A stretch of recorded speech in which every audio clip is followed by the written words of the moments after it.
Hi అండి, ఈరోజు నేను బొబ్బట్లు చేశాను. ప్రాసెస్లోకి వెళ్తే మీకు పర్ఫెక్ట్గా రావాలంటే ఒకే బౌల్ మెజర్మెంట్ తీసుకోండి. ఆ బౌల్తోనే అన్ని కొలతలు వేసుకోండి. నేను ఒక బౌల్ పచ్చెనపప్పు తీసుకొని వాష్ చేసి హాఫ్ అన్ అవర్ నానబెట్టి 3 విజిల్స్ వచ్చాక స్టవ్ ఆఫ్ చేశాను. అదే బౌల్లో కప్పు మైదా, పావు కప్పు గోధుమ పిండి, చిటికెడ పసుపు, నెయ్యి వేసి నెయ్యి కలిసేలా కలుపుకోండి. పసుపు అనేది ఆప్షనల్ అండి, మీకు వద్దు అనుకుంటే స్కిప్ చేయండి. పసుపు ఓన్లీ కలర్ కోసమే వాడుతున్నాను. కొంచెం కొంచెం వాటర్ యాడ్ చేసుకుంటూ పిండిని నేను చూపించిన విధంగా కలుపుకోండి. కలిపి కవర్ చేసి ఉంచుకోండి. మినిమం హాఫ్ అన్ అవర్ అయినా పక్కన ఉంచుకోండి.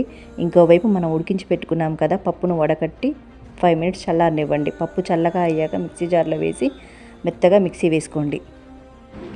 ఒక వెడల్పాటి బండిలోకి కొంచెం నెయ్యి వేసి మనం మెజర్ చేసిన బౌల్తో 1 బౌల్ బెల్లం వేసి కరిగే వరకు కలపండి. కరిగిన బెల్లంలోకి మనం మిక్సీ వేసుకున్న పచ్చిపప్పును వేసి అంతా కలిసేలా కలుపుకోవాలి. ఇలా కొంచెం టైం పడుతుంది కానీ టేస్ట్ బాగుంటుంది. ఒక 10 మినిట్స్ అయ్యాక మనం మధ్య మధ్యలో అడుగంటుతుంది అనిపించినప్పుడు నెయ్యి వేసుకుంటూ కలపండి. బౌల్ నుంచి ముద్ద సపరేట్ అవుతుంది అనిపించినప్పుడు స్టవ్ ఆఫ్ చేసి దించుకోండి. ఒక ప్లేట్లోకి వేసి చల్లగా అయ్యాక ఉండలు కట్టుకోండి.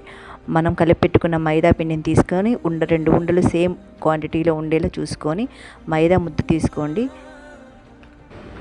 ఇలా చేసి పెట్టిన ఉండను ఒక ప్లాస్టిక్ కవర్ లేదా శారీకి వచ్చిన కవర్ ఏదైనా తీసుకొని నెయ్యి రాసుకొని నేను వీడియోలో చూపించిన విధంగా చిన్నగా ప్రెస్ చేసి మనం ప్రిపేర్ చేసి పెట్టుకున్న ఉండను అందులో పెట్టి అన్ని వైపులా క్లోజ్ చేయండి. ఉండను ప్రెస్ చేస్తూ రౌండ్గా ఈవెన్గా వచ్చేలా ప్రెస్ చేసుకోండి.